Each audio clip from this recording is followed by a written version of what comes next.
Hey everybody, and welcome back to a brand new short mini-series about the very small and tucked away village of Harmstead.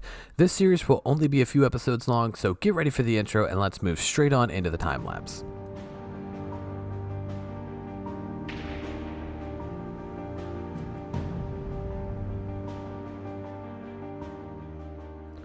Okay everybody, so like I said in the intro, the small village of Harmstead is considered a secluded and peaceful place. A small town centered around a narrow river that leads into a wider opening where a unique plant grows in the depths. What looks like a shallow pond is actually a deep opening in which the inhabitants make their main source of income. Far below the surface, a plant called Sleeping Brower grows in abundance and thrives from the minerals deposited into the rocks in the soils from long ago.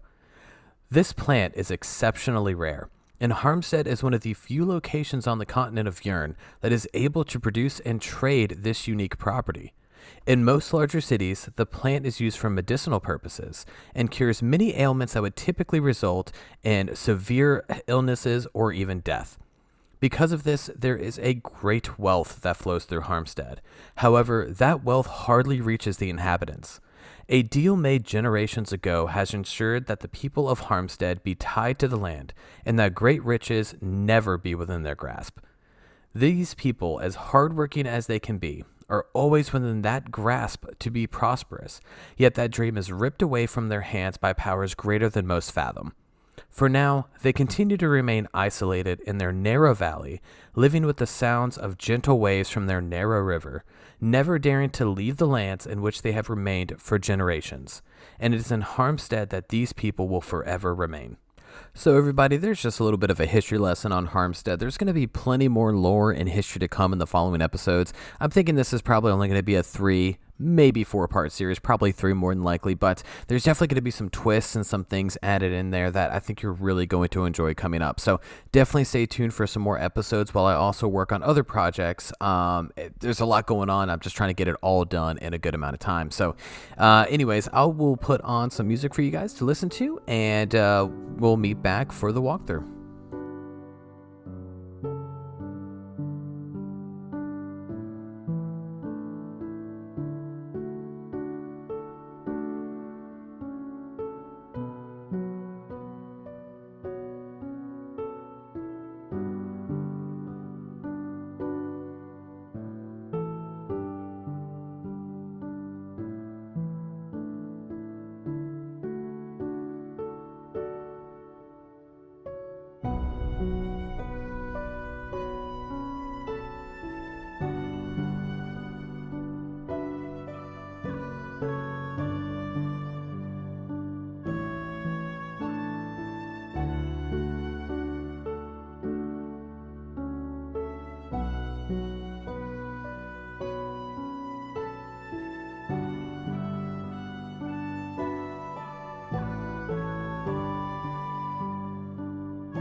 Alright everybody, so I hope you enjoyed that time lapse. Now it's time for the little bit of a walkthrough. So as you can see here in the journey map, Harmstead is just tucked away in this small little area right here.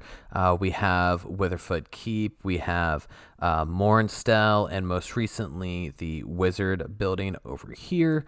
So like I said, it's a little tucked away. We're probably going to do a few more buildings along this river basin here, but for the most part, this is it. So I hope you, are pretty much as thrilled as I am about this. I'm actually pretty excited. I kind of, once again, went back to basics a little bit here on the building style. So of course, simple enough, we have a shed, but we also have this building. It's going to be a storage house, and then we also have two other homes, or not a storage house, but a storage area. So anyways, I tried to kind of make this very detailed. As you can see here, we actually have like a small little spot to hang fish and herbs to let them dry out. I thought it was pretty cool, and definitely a unique design here. Kind of gives me a Viking type of architectural styles here, but either way. And then we have this small little area for like nets and stuff like that to dry out. So I definitely kind of went through this area and really concentrated on small details, having lots of vegetation, and like rushes and cattails and stuff like that all coming out of the water. Now, of course, we haven't done that backside, but I'll get there. So let's start off right here on this first house, and we'll kind of move on from there. So right off the bat, we have this little water mill, and to be honest with you, it serves absolutely no purpose. It is simply there for decoration. I typically don't do that, but I thought it would look good, and in my opinion, it definitely fits the theme. So coming on in, you have a very basic home. We have a small little area here for cooking, the kitchen, seating area, and then right over here, we have just the beds and a little bit of storage. I mean, it's nothing crazy. I didn't want these homes to be very wealthy because it fits in with the lore, which we will get to in the following episodes, which I'm really pumped about. But we have some small wooden supports here to support that roof. And like I said, just a simple, basic home. Nothing too crazy. So what we're going to do then is we are actually going to move forward up this little pathway here and move on to this one. Now, this is going to be a larger home, but it's still actually pretty basic. So, of course, right here we have a small tanning rack. We have some clothes hanging up, just some basic stuff like that. And then we're going to go in here. And as you can see, this is a much larger space, definitely not as crammed. You can see here we have some tobacco hanging up to dry. And of course, we have a slightly larger kitchen, still nothing too crazy. Seating area where they actually have room to sit. Some, container for, salts or things like that. And just kind of ties this whole area together. I think it looks really, really cool. And as you can see here, we definitely have some stairs. So we're going to go on down these stairs here.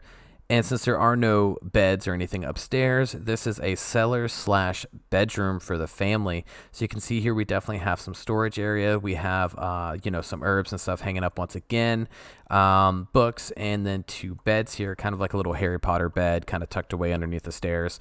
But, I thought about putting trapdoors, but then I thought that might just be a little bit too clunky. But I really like the way this came out. I think it looks pretty cool. Once again, kind of making the best best ideas with the space that I could. I didn't want to overclutter this area. I could have put shelving and all that stuff up here, but I decided to keep it more basic, and to have it not so cluttered, but also having enough detail for it to really come through. So once again, we have all those beautiful mountains off in the background, and then we're going to go into this storage area right here. So right off the bat, you can see here it is huge. Okay, this is where the majority of the village will put their perishables and things that they want stored. This is kind of a communal thing. Now, granted, they don't go and take it from each other just willy-nilly, but they do kind of put everything in here. So, it's not like a part of it is allocated for certain families. It just kind of is what it is. So once again, we have some tools, we have some wheels hanging up, we have barrels, full of food or drink or whatever you want to call it. We have an axe in the fish barrel because, why not?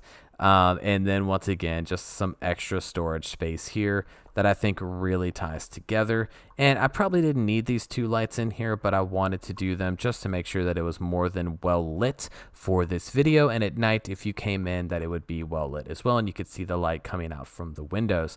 But that is that. Once again, big old storage unit. We got fish hanging up, net hanging up, just stuff like that, kind of all over the place here. And then if you come up this way, that's the path out to wherever the merchants would come and trade with them for the herbs, at the bottom of the lake. So actually now let me show you the lake real quick, and then we'll do the flyover. So as you can see here, this is it. So, once again, small little river. I mean, nothing too insane there. But as you go further in, you can see it gets a little deeper, and then it gets like really deep. Okay, so this is where theoretically that the herb and the plant itself would grow. It'd be way down here. Okay, now I could have made it deeper, but unfortunately I was limited by the world generation. Most of this is only on like Y30, so I can only go so far down. But I think it looks really cool as it slowly winds its way down to that deeper depth, and it really just comes out pretty awesome. So you can see here it's pretty picturesque as of this moment. There will be some more houses. There's going to be a lot more detail in the land, as that's something I'm really focusing on for this video and for future videos, is to really make the landscape come alive. I've always been kind of subpar at landscapes, so I think this is a good exercise to really draw it in. But this is what we have now, so that's pretty much that. So once again, thank you so much for tuning into the video. I hope you enjoyed the time lapse and the walkthrough. I think it was pretty nifty. If you have any ideas or even have guesses on the lore, by all means, put it in the comments below. Let me know. I already have it set, but I'd love to see your guesses and suggestions to see where you think I'm going with this. So anyways, thank you all so much again for tuning in. This is, of course, the Legendary Porpoise signing off. I hope all of you have a very good day and happy gaming.